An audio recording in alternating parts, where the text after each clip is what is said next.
এই শীতের মধ্যে তো রান্নাবান্না করতে একদমই ইচ্ছা করে না। যদিও রান্না করা হয় কিন্তু সেটা আর ভিডিও করতে ভালো লাগে না।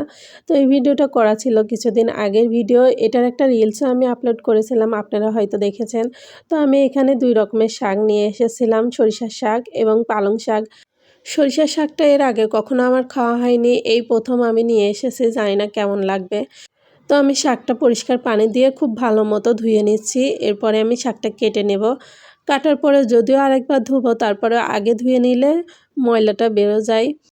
এই তো আমার সবগুলো শাক কেটে নেওয়া হয়ে গিয়েছে। এবার আমি পালং শাকটাও একই রকমভাবে বেছে এখানে পরিষ্কার পানি দিয়ে ধুয়ে নিচ্ছি। এরপরে শাকটাকে আমি কুচি, কুচি করে কেটে নেব। এই যে আমি শাকগুলো এখন কেটে নিচ্ছি। এরপরে আমি রান্না করব।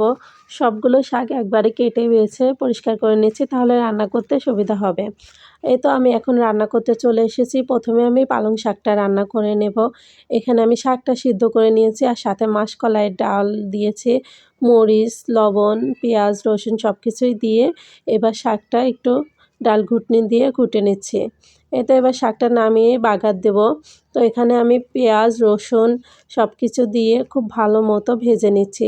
পেঁয়াজ এবং রসুনটা লাল, লাল হয়ে আসলে এর মধ্যে আমি শাকটা বাগার দিয়ে দেব। এভাবে শাক ঘন্ট করলে কিন্তু আমার কাছে অনেক বেশি ভালো লাগে। আর পালং শাকটা তো আমার অনেক পছন্দের একটা শাক। খুবই ভালো লাগে আর অনেক মজা হয়েছিল এই ঘন্টটা। যেহেতু খুবই অল্প হয়েছিল, খেতেও অনেক মজা লাগলো। আর এরপরে আমি তো সরিষার শাকটা ভাজি করে নেব। আর এদিকে ভাতও বসিয়ে দিয়েছি। ভাত হচ্ছে এক চুলায় আর এক চুলায় আমি শাক ভাজি করে নিচ্ছি।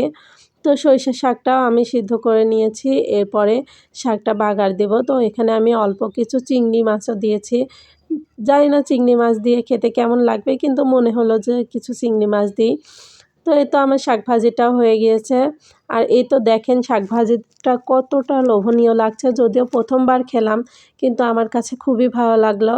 তো আমার আজকের ভিডিওটা এই পর্যন্তই। সবাই ভালো থাকবেন, সুস্থ থাকবেন। আর আমার ভিডিওটা যদি আপনাদের একটুও ভালো লেগে থাকে তাহলে অবশ্যই একটা শেয়ার করে দিবেন। আল্লাহ হাফেজ সবাইকে। আসসালামু আলাইকুম।